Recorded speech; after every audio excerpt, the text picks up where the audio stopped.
Between 1972 and 1975, the armies of North and South Vietnam clashed in some of the greatest battles of the Vietnam War.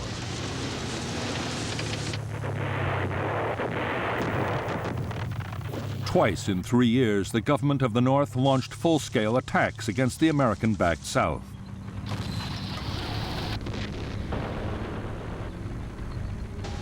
What had been a war of hit-and-run and ambush became one of huge set-piece engagements between conventional armies.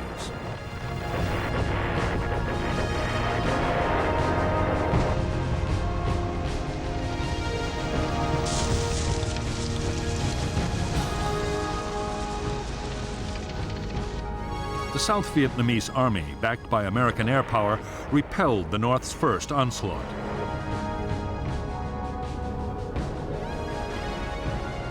Over North Vietnam, the heaviest airstrikes of the war came close to bringing the country to its knees.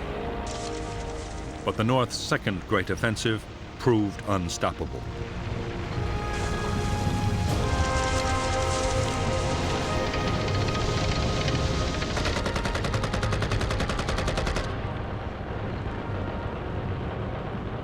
The American strategy had been to arm and train the South Vietnamese to defend themselves. American combat troops had gone. For South Vietnam, the result was catastrophe. In a fierce campaign lasting 4 months, North Vietnamese tanks smashed their way to the gates of Saigon.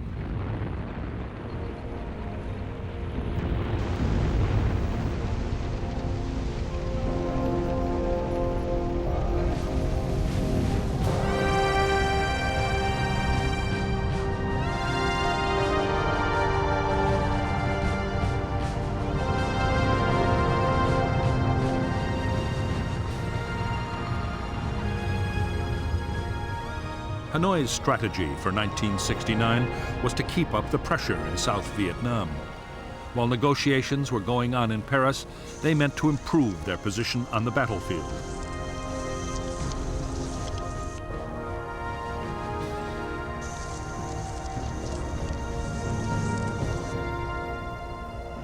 Half a million American troops were now deployed in the South.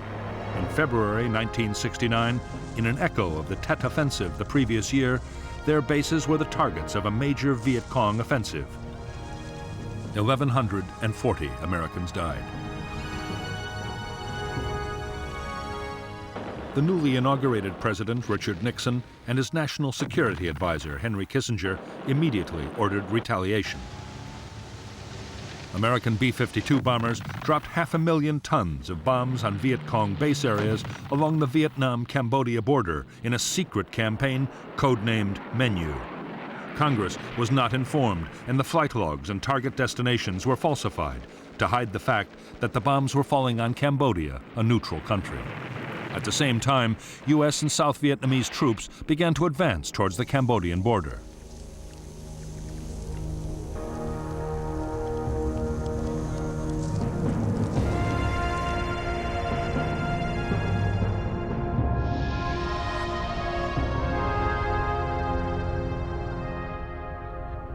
The Viet Cong offensive of spring 1969 had been launched by 4 divisions made up mostly of North Vietnamese Army units.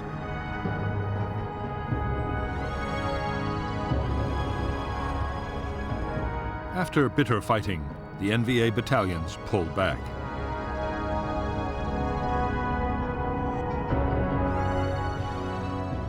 Only local NLF battalions were left behind, and those were ordered to break down into smaller groups.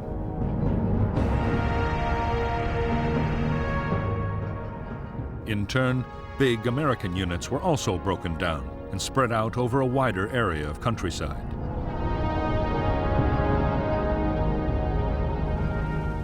Increasingly, American forces were paired with the South Vietnamese Army for operations in the most heavily populated areas of South Vietnam.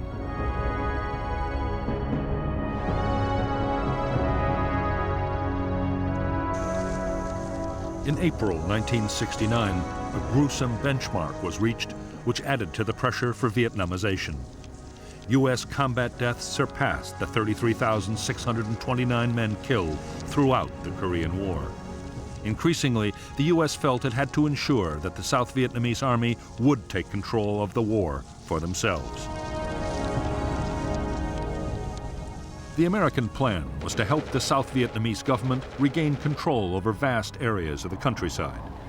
The populated areas were swamped with patrols trying to find an increasingly elusive enemy. Often the aim was to draw the Viet Cong into attacking a small unit and then hit back with massive airstrikes and attacks by helicopter gunships. The new kind of war being fought in and around the villages was enormously destructive. American firepower caused heavy civilian casualties and widespread damage. For the NLF guerrillas, the second half of 1969 was a nightmarish ordeal. In less than 2 years, their casualties had been more than 70% in many areas. Food was desperately short as support from the villages faded away, and American patrols interfered with supplies.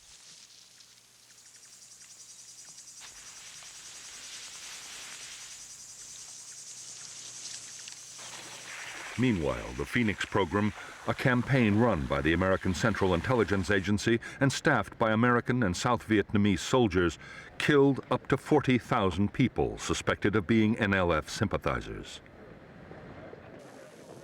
Thousands more were tortured and imprisoned. In that year, desertions from the NLF and NVA were over 28,000. However, morale in the South Vietnamese army was no better, with the number of desertions reaching almost 110,000. While South Vietnamese government forces fought to wrest control of the villages from the NLF, American planners turned their attention to Cambodia. Already the secret bombing campaign ordered by the American President Richard Nixon was well underway. Up to now, American ground forces had been banned from mounting operations into Cambodia. The country was legally neutral, and its leader since the 1950s, the flamboyant Prince Sihanouk, had played both sides. Sometimes an ally of the Americans, he also allowed the NVA to route the southern part of the Ho Chi Minh Trail through his kingdom and maintain their base areas along the heavily jungled eastern border with Vietnam. Then, in March 1970, there was a CIA-backed coup to oust Sihanouk. The new government, led by Lon Nol, immediately moved to eject all Viet Cong and North Vietnamese troops from Cambodian soil. Operations by the Americans and the South Vietnamese would follow.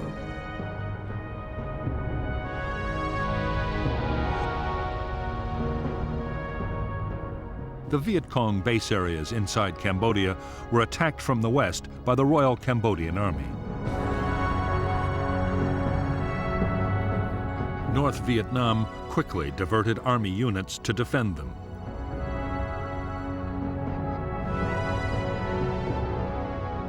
And with the help of the Cambodian guerrillas, the Khmer Rouge, they halted the Cambodian government advance.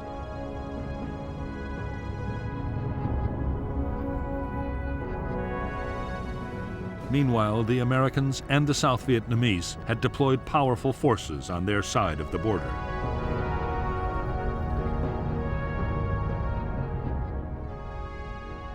On April 29, 1970, South Vietnamese troops attacked into Cambodia, pushing towards the Viet Cong bases.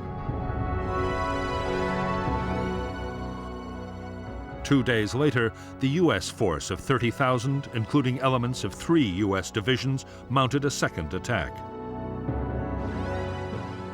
The next target was a base area in the Se Sam Valley.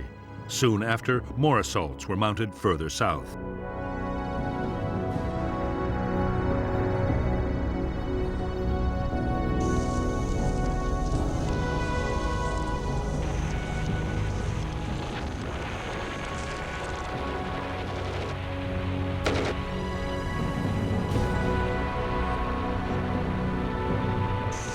Operations in Cambodia lasted for 60 days.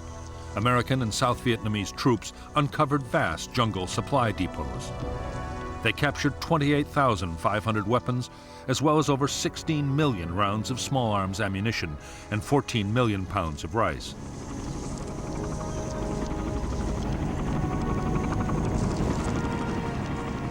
Although most Viet Cong troops had managed to escape across the Mekong, there were over 10,000 NVA and NLF casualties.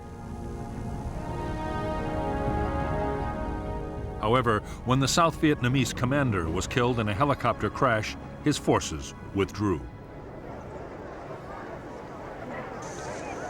When news of the Cambodian incursion broke in the United States, there was public outcry. Many believed that in spite of President Nixon's promises to get out of Vietnam, he meant to expand the war.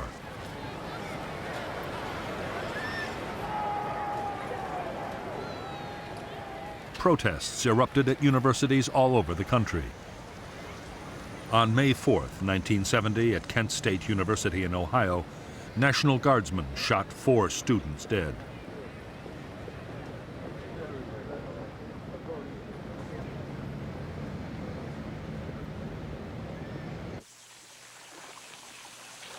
The deep divisions about the U.S. role in Southeast Asia were having a powerful effect on American troops in Vietnam. Opinions about the war were divided, sometimes bitterly, as they were at home. Added to the conflict were growing tensions between the races and between social classes. It was a volatile and sometimes dangerous mix.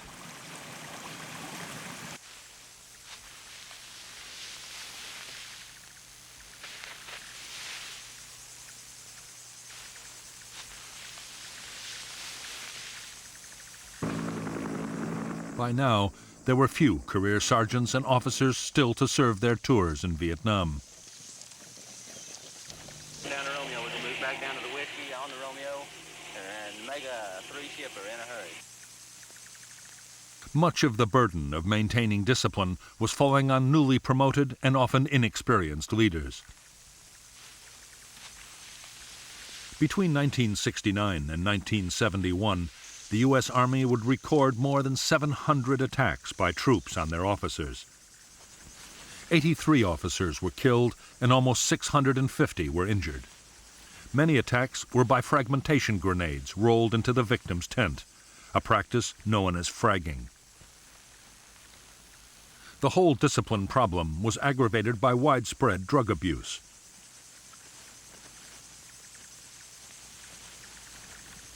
In 1971, fewer than 5,000 soldiers needed hospital treatment for combat wounds, but more than 20,500 were treated for serious drug abuse.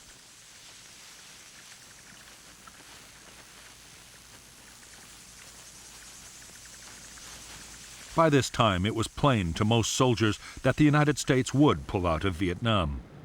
100,000 troops had been withdrawn, and Nixon had promised another 150,000 would leave within a year. No one wanted to be the last American soldier to die in Southeast Asia.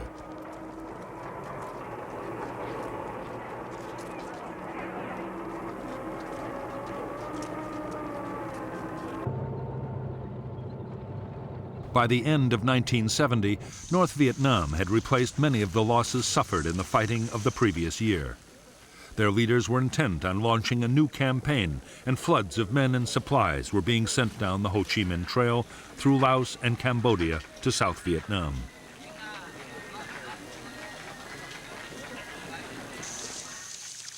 The buildup was soon detected by the Americans. U.S. commanders begged for permission to attack into Laos and once and for all destroy the supply lines down the Ho Chi Minh Trail.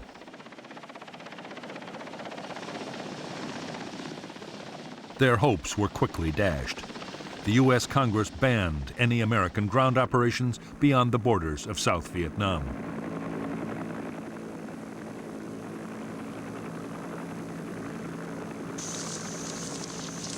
This time, Saigon's forces would have to go it alone. If successful, the administration argued, they would gain 2 years in which to build the South Vietnamese army.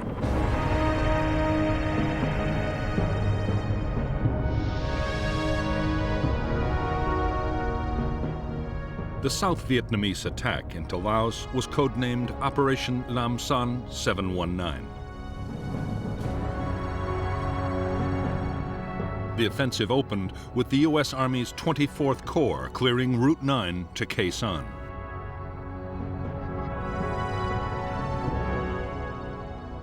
On February 8, 1971, 3 South Vietnamese Army divisions, about 17,000 men, supported by armor and a ranger group, attacked across the border. However, they were advancing into an NVA trap, carefully planned and with well-coordinated defenses. The targets were 2 major North Vietnamese Army bases, known as 611 and 604. They were defended by over 40,000 combat troops. The South Vietnamese had established a series of fire bases to protect their flanks. The NVA launched fierce counterattacks against these bases and the main advance with T-54 tanks employed for the first time and 130mm guns. Other NVA units moved to cut Route 9, trying to encircle the invading column.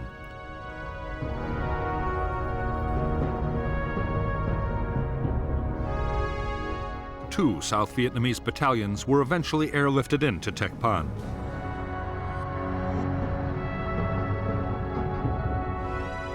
President Thieu assumed command of what became a disastrous operation.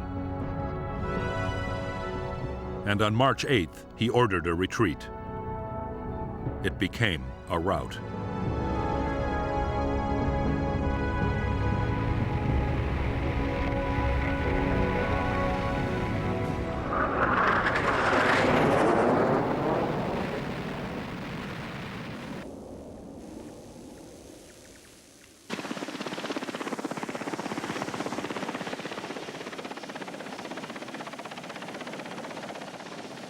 More than 9,000 Southern troops were killed or wounded.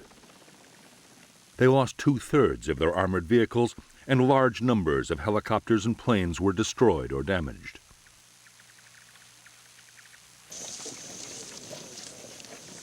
A crucial test of the South Vietnamese Army's ability to fight without American support had ended in humiliation.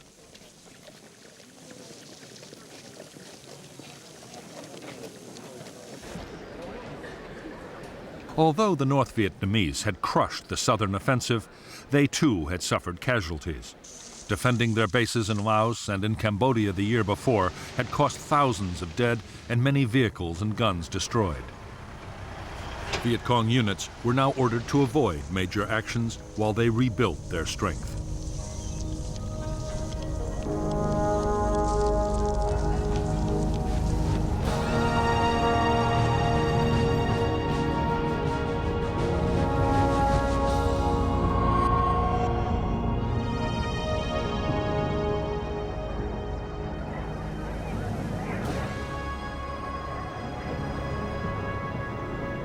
Since the death of Ho Chi Minh in September 1969, Prime Minister Pham Van Dong, Lê Duan, the Communist Party leader, and General Giap, the defense minister, were determined not to abandon Ho's legacy.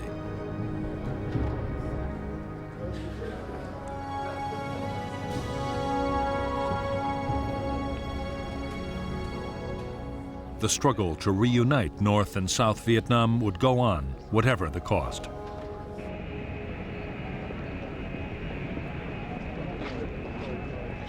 Since the Americans had begun to withdraw troops from the South, Northern leaders had been faced with a dilemma.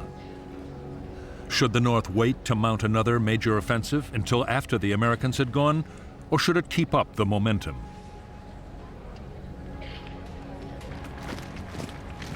In May 1971, the Politburo instructed General Giap to prepare a new campaign.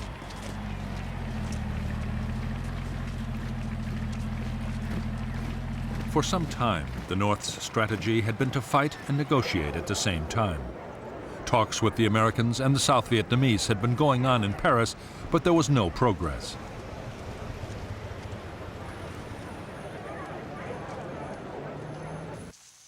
Northern leaders now believed that a victory on the battlefield might break the stalemate. At the very least, it could prove to the Americans that their policy of Vietnamization was not going to save the South.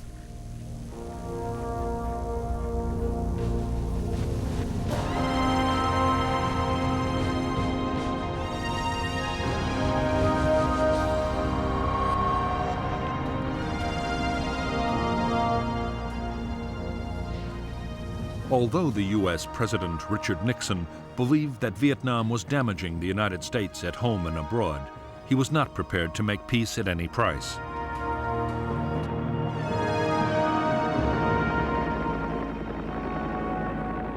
Nixon feared a climb down would dangerously weaken America's credibility as an ally in the eyes of the world. South Vietnam had to survive.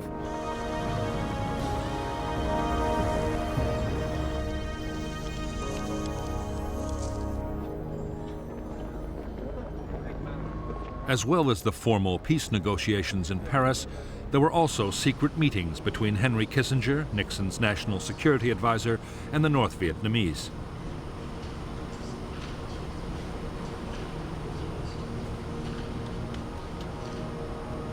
Those talks, too, had stalled, mainly over the future of the South Vietnamese government.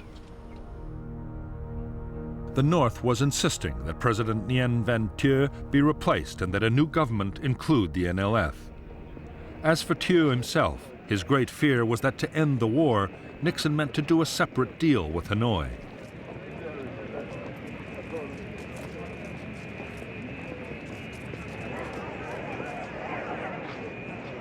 In fact, Nixon and his advisor, Henry Kissinger, were looking not to North Vietnam, but to Moscow and Beijing. Nixon's hope was that the Chinese or the Russians would put pressure on the North Vietnamese to compromise. In February 1972, he embarked on the first visit by an American president to Communist China.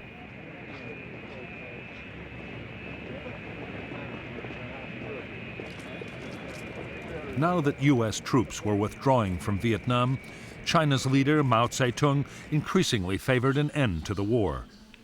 He had already pressed Hanoi to step up the search for a solution.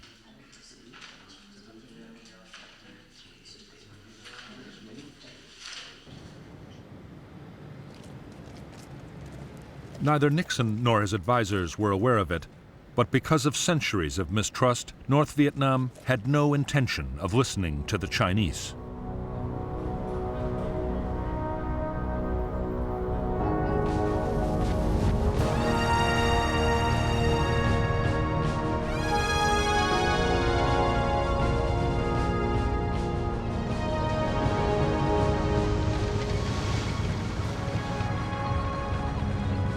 As they planned their most ambitious offensive yet, North Vietnam's leaders knew they were taking a big gamble. There would still be U.S. troops in South Vietnam which could easily be reinforced. The question was, would the Americans send major combat units to save their South Vietnamese allies? Northern planners decided that in an American election year, they would not.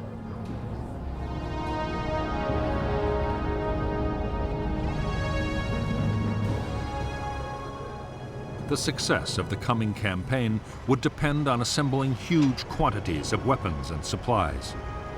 That meant more aid from both the Soviet Union and China.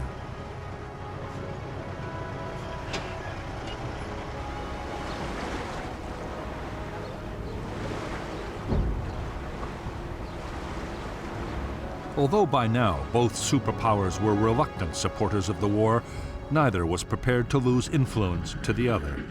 As a result, the North succeeded in getting increased arms deliveries from both Moscow and Beijing.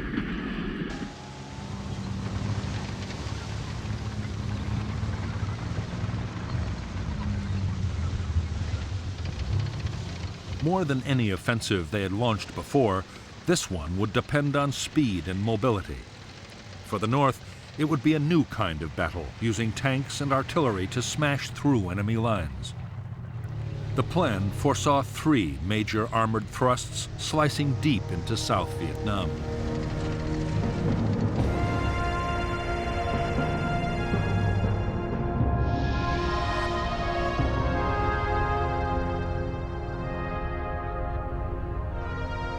The first North Vietnamese attack would cross the demilitarized zone, separating North and South, and push east from Laos. 2 whole provinces and the cities of Quang Tri, Hue, and Da Nang would be captured.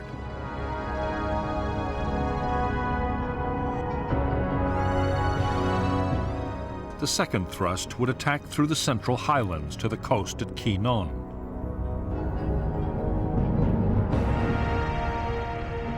The third assault would strike from Cambodia and capture An Lac.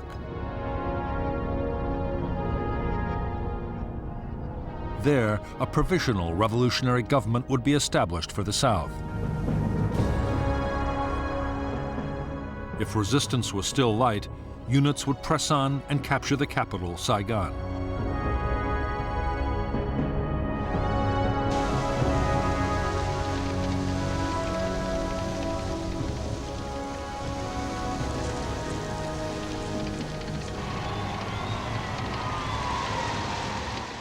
North Vietnamese commanders knew that attacking the south in 3 different places was a risky plan.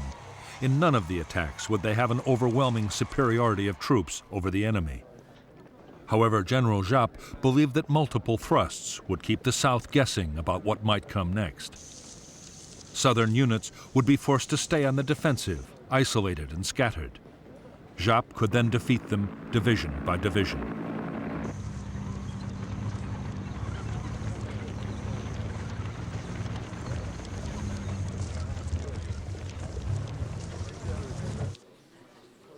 Northern leaders calculated that even limited success would leave the NVA in control of large areas of South Vietnam.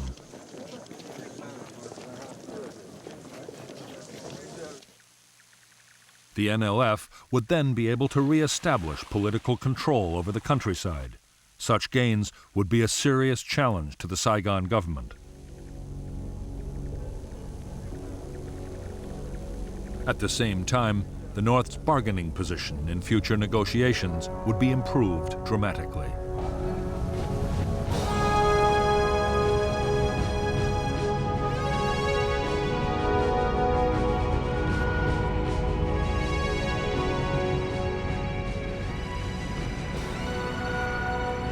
By January 1st, 1972, only 133,000 U.S. servicemen remained in South Vietnam.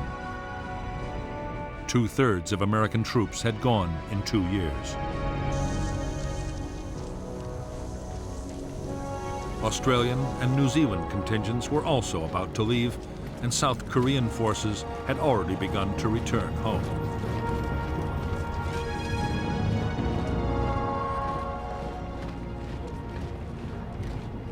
The ground war was now almost exclusively the province of the South Vietnamese Army.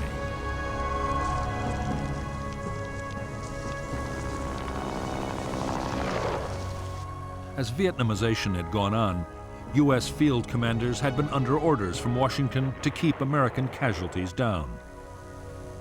Most operations were now defensive, designed to protect U.S. bases from mortar and rocket attacks.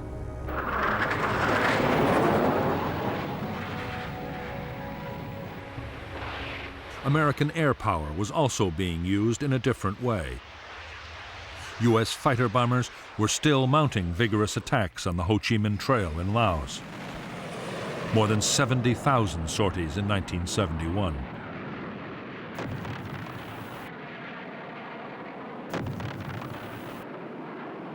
But American air activity in South Vietnam had fallen dramatically.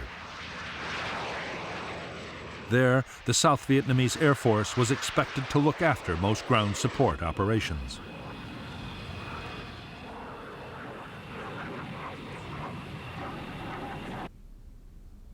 South Vietnam's strategy for defending against attack had been devised by President Thieu himself. Thieu believed that any foothold won by the Viet Cong would seriously threaten his bargaining position in the Paris peace talks. As a result, he was determined to defend all of South Vietnam. The only orders he issued to the South Vietnamese army were to hold on to every scrap of territory.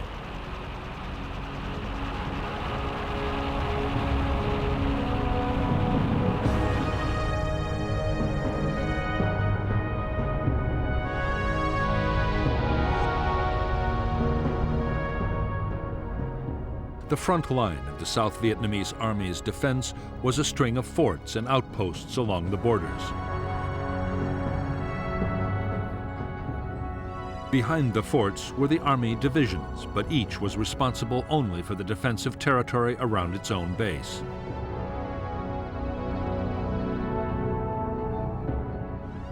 The South's Joint General Staff also held a reserve of airborne and marine troops to act as a fire brigade in the event of an attack.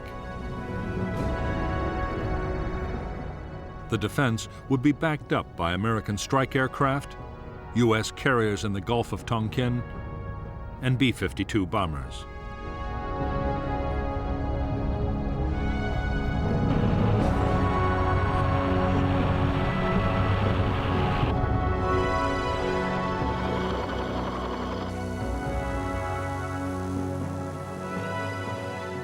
For years, the United States had pressed President Thieu to improve the lot of the South Vietnamese people. Only then, the argument went, could support for the NLF in the countryside be undermined. By early 1972, Thieu had begun to introduce some of the reforms the Americans had wanted. Thieu introduced a program to give peasants ownership of the land they tilled. A school was established to train local headmen to administer their villages.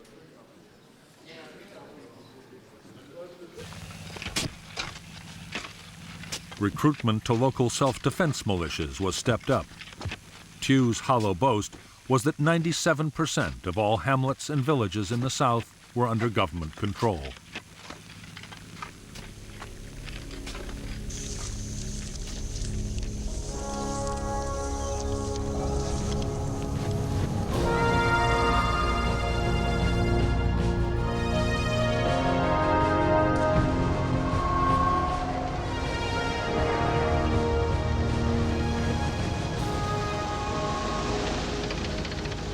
By the eve of the planned offensive named Operation Nguyen Hue, after an 18th century national hero, the North Vietnamese army had been transformed.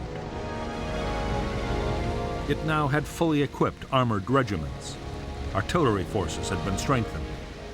From weapons to radios, all the frontline divisions were better equipped than ever before.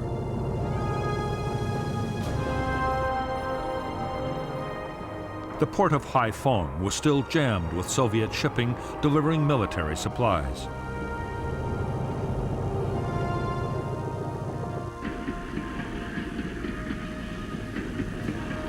With the American bombing of North Vietnam long over, trains loaded with troops, tanks, and field guns could move with no risk from attack.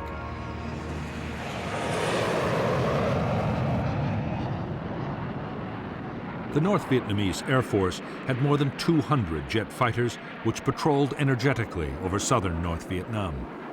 But they rarely flew over the supply trails in Laos where American aircraft were most active.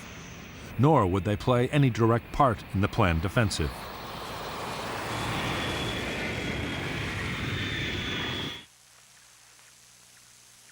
Instead, very large numbers of anti-aircraft guns had been deployed to cover the supply lines and assembly areas.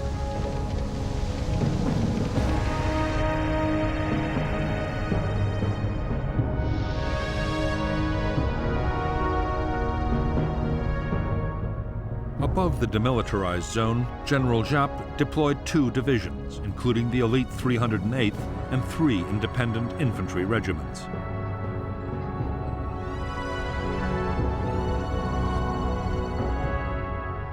The infantry were backed by tank, artillery, and sapper regiments.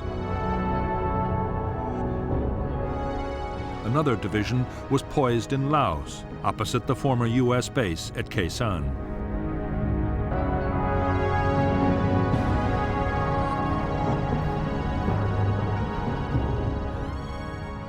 In the early months of 1972, the North Vietnamese infiltrated a division supported by independent infantry regiments into South Vietnam. Another 2 divisions were already on the coastal plain. More divisions were deployed on the western border.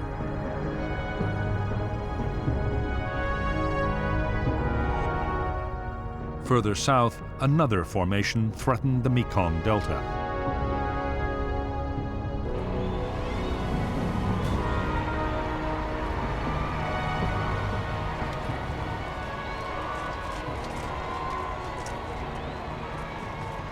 Until now, North Vietnam had been fighting an infantry war. Its army in the field could maintain its operations as long as food and ammunition lasted. The coming offensive would be very different. A modern conventional battle of firepower and maneuver would pose a whole range of completely new problems.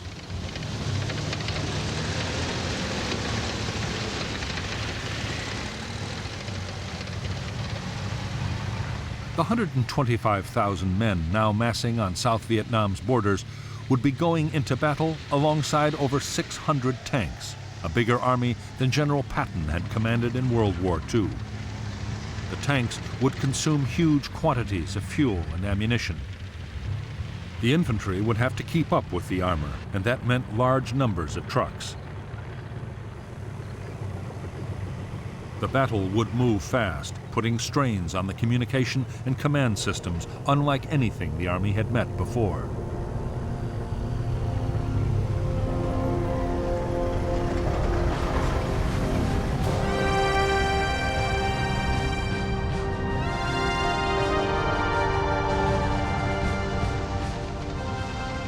The main North Vietnamese Army tanks were the Soviet-designed T-54 and T-72, and their Chinese copies.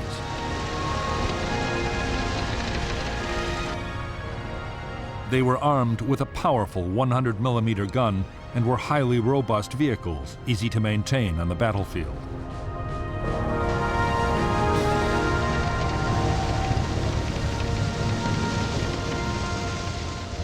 Some units were also equipped with the World War II vintage T-34 tank. The T-34 was armed with an 85mm gun and was even simpler to operate and look after.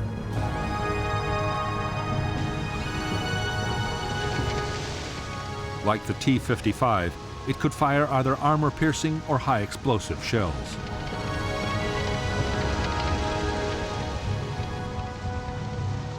The NVA also deployed a light tank, the PT-76. It was armed with a 76mm gun, and it was amphibious. The ability to cross rivers and canals would make it a especially valuable weapon in the lowlands of South Vietnam.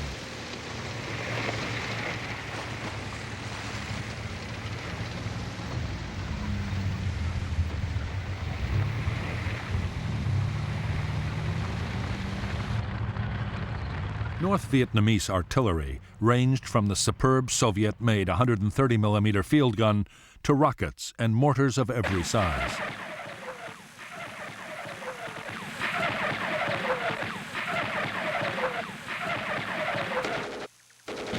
All infantry units had their own air defense artillery and machine guns. There were also specialist air defense units.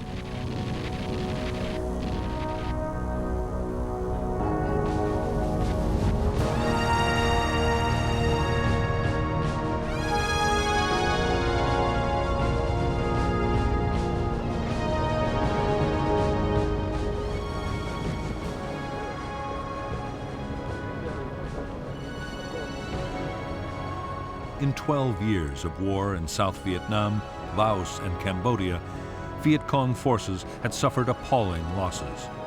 By early 1972, over 600,000 North Vietnamese Army troops and NLF had died. As well as those killed in battle, many thousands had perished from disease and American air attacks on the long journey down the Ho Chi Minh Trail.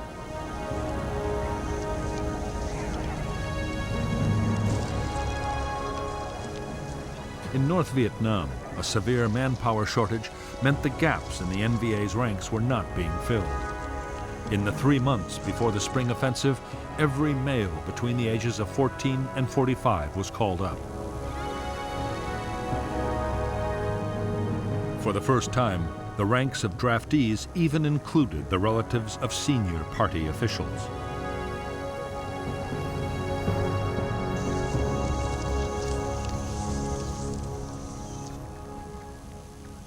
The NLF in South Vietnam was also suffering a manpower crisis.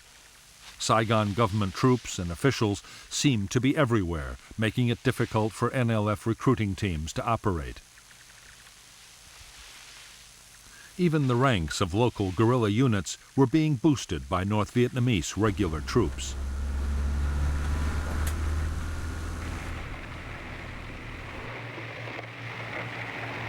The Northerners faced a host of problems, not least the lack of friends and relatives to provide information, food, and a hiding place.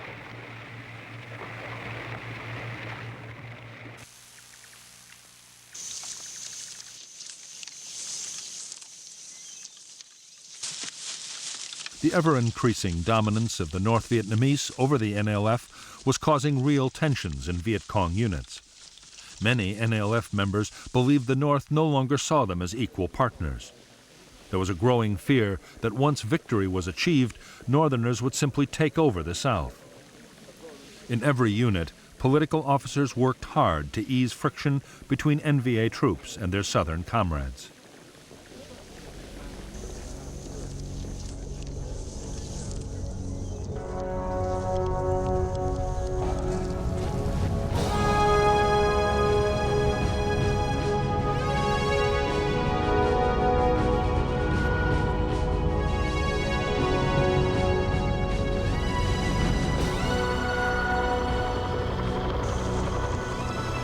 By January 1972, the armed forces of South Vietnam had grown to over 1 million men.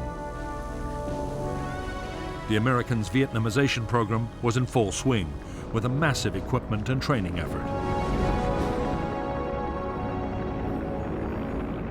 The Army's supply and logistics system was also being built up to cope with a whole new scale of operations.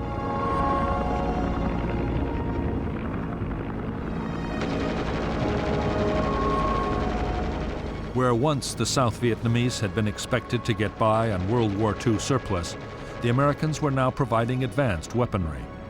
The infantry got nearly 1 million M16 rifles and 20,000 machine guns. Heavy weapons included 400 new tanks and 2,000 howitzers, while the Air Force was built up to 2,000 planes. It would soon be the 4th largest air force in the world.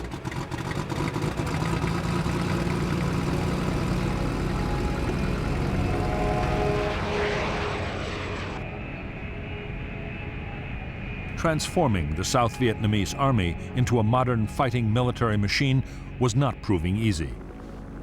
American tanks, helicopters, and aircraft arrived with their maintenance manuals in English. South Vietnamese personnel, training to be technical specialists, had first to go through language school. Most American advisors agreed that building up the South Vietnamese armed forces into a credible defense was going to take more time than anyone had realized.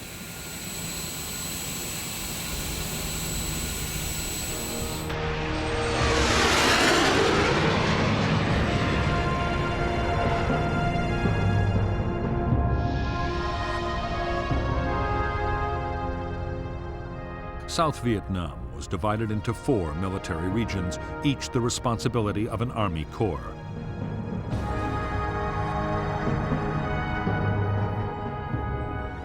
Altogether, the South fielded 11 infantry divisions and an airborne division, 3 Marine brigades, 10 Ranger groups, and 4 brigades of tanks.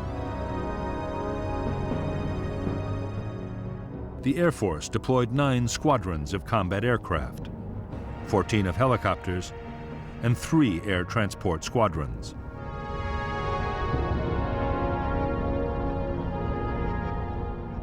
U.S. Army combat forces were now down to a handful of units at Da Nang, around Saigon, and at Can Tho in the Delta.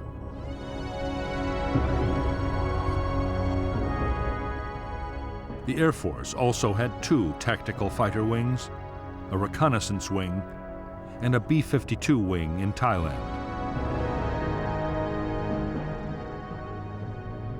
The Navy carriers Hancock and Coral Sea were still on Yankee Station in the Gulf of Tonkin.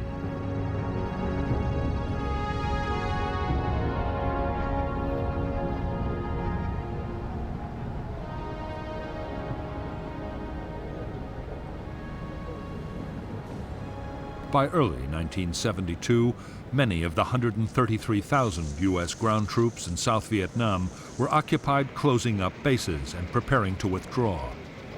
But aviation units of the Army, Navy, and Air Force were still operating, as were logistics and communications specialists. So were 1,400 Army and Marine advisors attached to South Vietnamese units.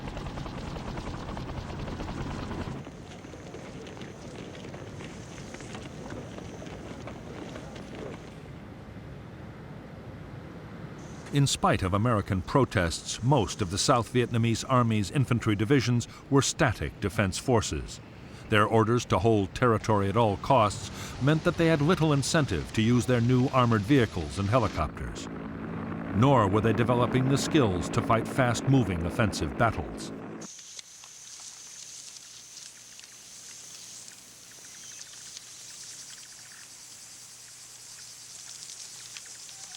Because the Army's infantry divisions had their own territory to defend, they had grown increasingly settled.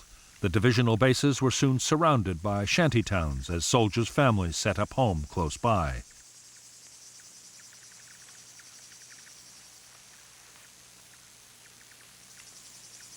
Bribery could secure a permanent posting, and soldiers ordered to move sometimes refused. In 1971 alone, over 140,000 government soldiers deserted.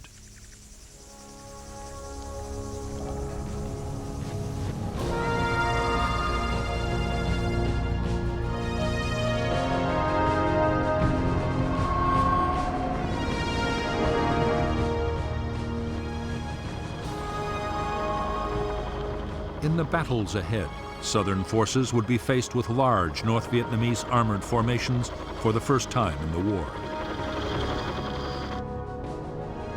For the infantry, the main defense was the Law, the light anti-tank weapon. It was a one-shot disposable launcher which fired a shaped charge rocket. It was already highly valued by the troops for destroying bunkers and fortified positions.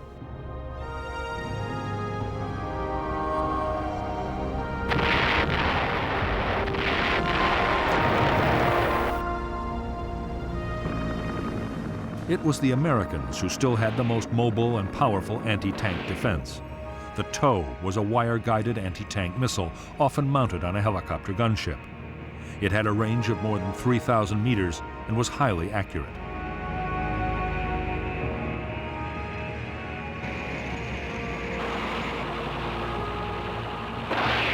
As long as the gunner kept his sights on the target, the weapon's computer system would ensure a hit.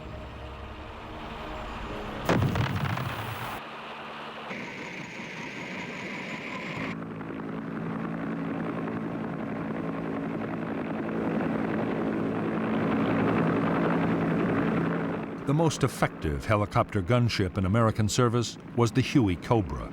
It was a revolutionary design. The gunner sat in front with the pilot above and behind. The Cobra was fast, able to fly at over 200 miles per hour and highly maneuverable.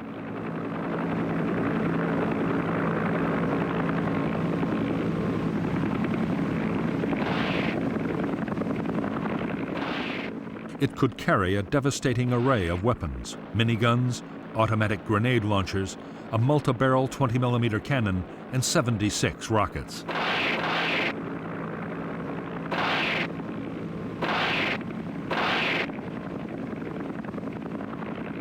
American gunships and the South Vietnamese Air Force's attack planes would provide most of the support for ground troops. However, vastly more destructive American air power was always present in the background. B-52 bombers, some able to carry over 31 tons of bombs, were still attacking targets in Laos and Cambodia.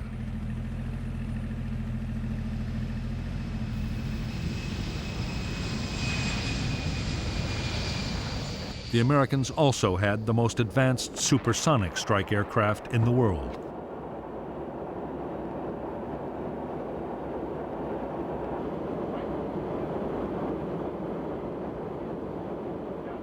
The F-111 had a unique swing-wing design. With the wings extended, it could make low-speed landings. In swept-back configuration, it could fly at 1,600 miles an hour. The F-111 had advanced computer navigation and could bomb targets at night and in the worst weather.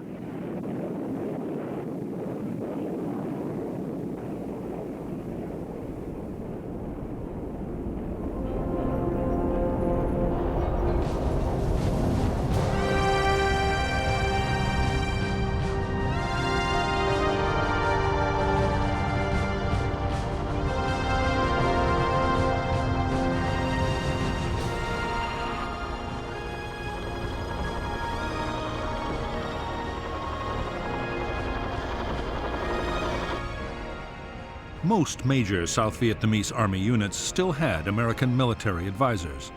They were usually career soldiers, many on their second or even third tour of duty in Vietnam. The main role of advisors to infantry units was to coordinate the vast array of American firepower still on call. They also offered encouragement and tactical advice.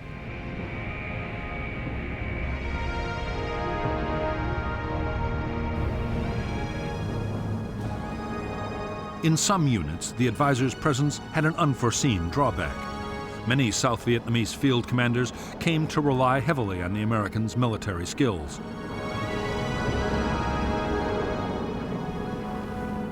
As the months went on and advisors were gradually withdrawn, large numbers of South Vietnamese officers would find themselves unable to command on their own.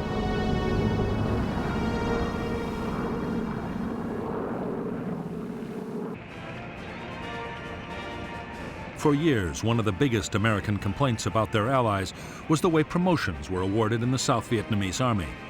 Political patronage was rife.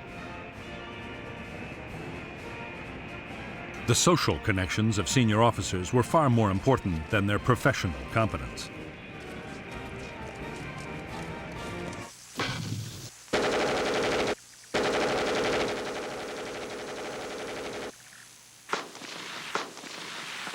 There was one unexpected plus in the way that South Vietnamese Army promotions worked. Officers lacking political influence could stay in combat units for years. As a result, by 1972, many of the South Vietnamese Army's frontline formations were led by highly experienced and battle-hardened men.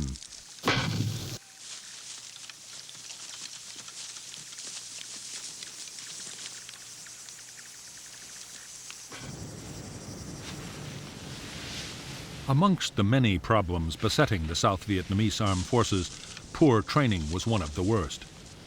Army culture held training in contempt. When the military schools requested combat-experienced instructors, most frontline units unloaded their worst men. As a result, some training units failed to produce soldiers with even the most basic military skills.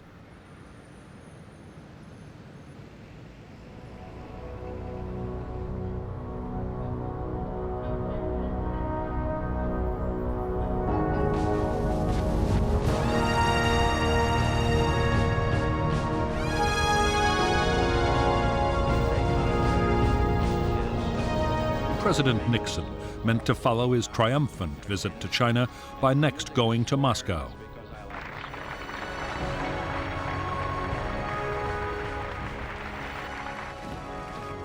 Hopes were high that relations between the world's great powers were entering a new era. In fact, events in Vietnam were about to threaten the whole plan. Since the American bombing of North Vietnam had ended in late 1968, U.S. reconnaissance activity had been intense.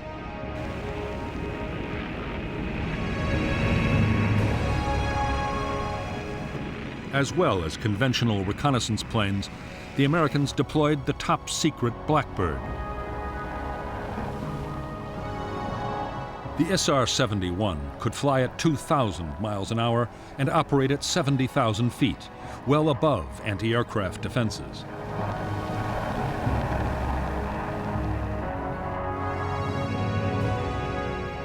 By the opening weeks of 1972, reconnaissance pictures of southern North Vietnam, as well as the border areas of Laos and Cambodia, had shown a dramatic communist buildup. They photographed 7,000 to 8,000 trucks waiting in supply depots ready to go.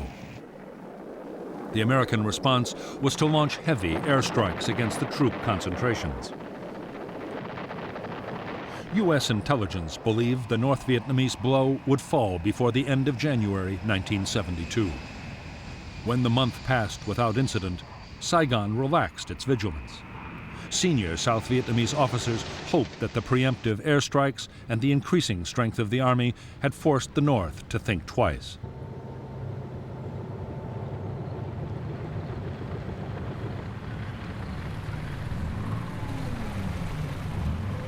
So confident were the Americans that the U.S. Defense Secretary, Melvin Laird, told Congress that a major communist offensive was not a serious possibility.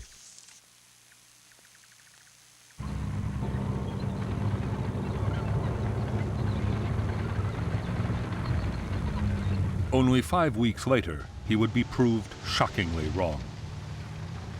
By late March 1972, in hundreds of North Vietnamese Army command posts and dugouts, the countdown had already begun.